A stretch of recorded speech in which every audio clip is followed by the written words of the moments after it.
Assalamualaikum warahmatullahi wabarakatuh. Perkenalkan kami dari kelompok 12. Di sini saya Faiza Hatur Akla bersama rekan saya Rahmawati Fauziah dan Desandromeda Pitasari. Kami akan membahas mengenai logam berat dan residu pestisida.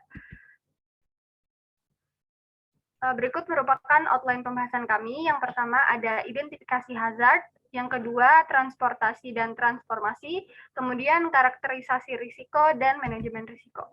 Untuk pembahasan yang pertama ada identifikasi hazard pada perkebunan teh. Perkebunan teh telah menggunakan banyak bahan kimia sintetis untuk memastikan kinerja dan kontrol hama. Hal ini menyebabkan peningkatan kontaminasi tanah dan penurunan pertumbuhan teh. Penelitian menilai kadar logam berat antara lain kadmium, kromium, timbal, Cu, nikel, seng, Hg, arsen, dan residu pestisida seperti HCHS, difeniltrisan ester, metamidopos, imidaclorid, parmetin di tanah perkebunan teh Taiwan, Tibet, Guangdong, dan Fujian. Secara konvensional, teh semakin dikaitkan dengan penggunaan pestisida sintetis yang berkepanjangan dan eksistensif. Pencemaran lingkungan pertanian dapat menyebabkan bioakumulasi logam berat dan senyawa lainnya pada tanaman secara bertahap mempengaruhi kesehatan manusia. Sampel tanah dikumpulkan di 4 wilayah Cina Selatan, di mana perkebunan teh secara komersial. Di Taiwan itu dari Nantau, di Tibet dari Yigong, di Guangdong dari Jiangyin, dan Fujian. Sampel ini kemudian dipindahkan ke dalam botol polietilin berkualitas tinggi dan dianalisis dengan spektrofotometer serapan atom untuk logam berat seperti kadmium, kromium, timbal, nikel, zinc, dan lainnya. Indeks risiko ekologi potensial atau PERI digunakan untuk menganalisis data. Soklet ekstraksi dulu digunakan untuk menentukan konsentrasi dari HCH, bifentrin, metamidofos, imidaclorid, dan pemetrin dalam sampel tanah. Kemudian yang kedua ada identifikasi hazard pada tumbuhan kart. Jadi potensi risiko kesehatan oleh tumbuhan kart ini dapat berasal dari penyalahgunaan zat pada kart yang timbul dari konsumsi berlebih serta berasal dari metode dan praktik pertanian yang melibatkan penggunaan pestisida yang kurang tepat dan berlebih. Jadi keberadaan logam berat dan pestisida pada tanaman kart ini dapat mengakibatkan gangguan kesehatan yang serius, khususnya penggunaan pestisida sintetik. Berdasarkan penelitian petani HAT menggunakan bahan kimia DDT untuk mencegah hama yang menyerang tanaman HAT serta meningkatkan produksi HAT. Bahan kimia ini adalah prekursor untuk masalah kesehatan yang serius selama paparan waktu yang lama. Mereka bertanggung jawab atas masuknya logam ke dalam tanah. Next.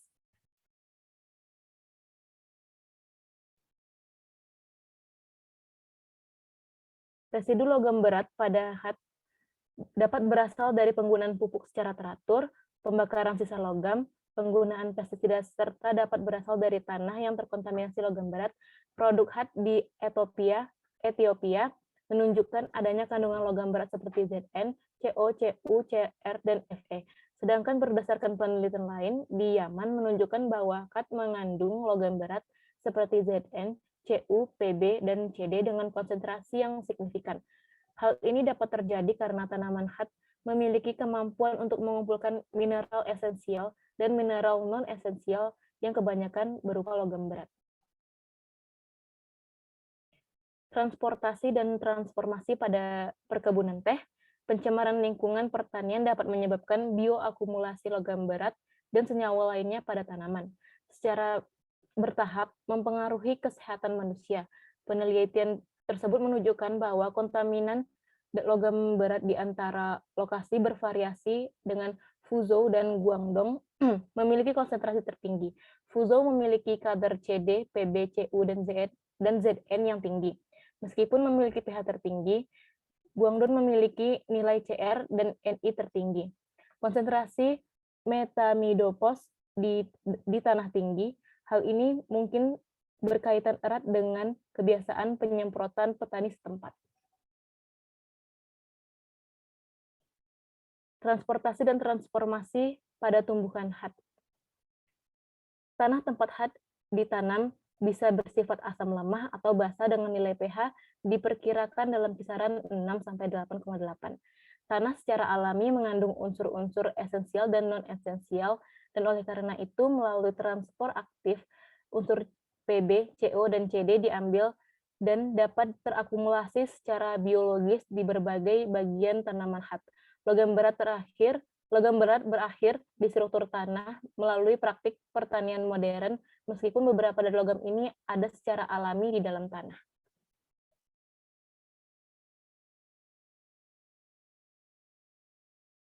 Yang ketiga ada karakterisasi risiko pada perkebunan teh.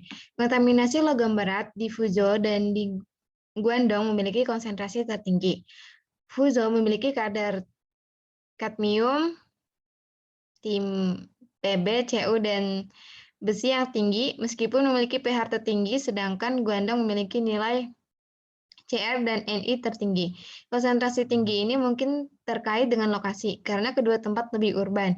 Daerah perkotaan seperti Chongqing di bagian atas cekungan Yangtze, logam berat dalam tanah cenderung meningkat karena aktivitas antropogenik termasuk industri dan transportasi.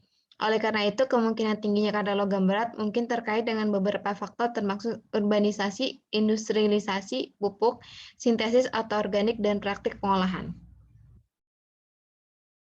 Karakterisasi risiko pada tanaman had. Mengunyah daun had dan penggunaan produk had yang terkontaminasi sisa pestisida dan logam berat telah dikonfirmasi untuk meningkatkan risiko komplikasi kardiovaskular seperti stres oksidatif dan henti jantung. Asumsi dari had yang terkontaminasi kadmium dari waktu ke waktu dapat menyebabkan bioakumulasi logam ini dalam tubuh seorang pengunyah had. Yang keempat, ada manajemen risiko pada perkebunan teh. Untuk mengevaluasi potensi toksisitas bioakumulasi logam berat atau pestisida pada tanaman, ada kebutuhan untuk menilai tidak hanya konsentrasinya di tanah, tetapi juga menghitung risikonya pada tanaman.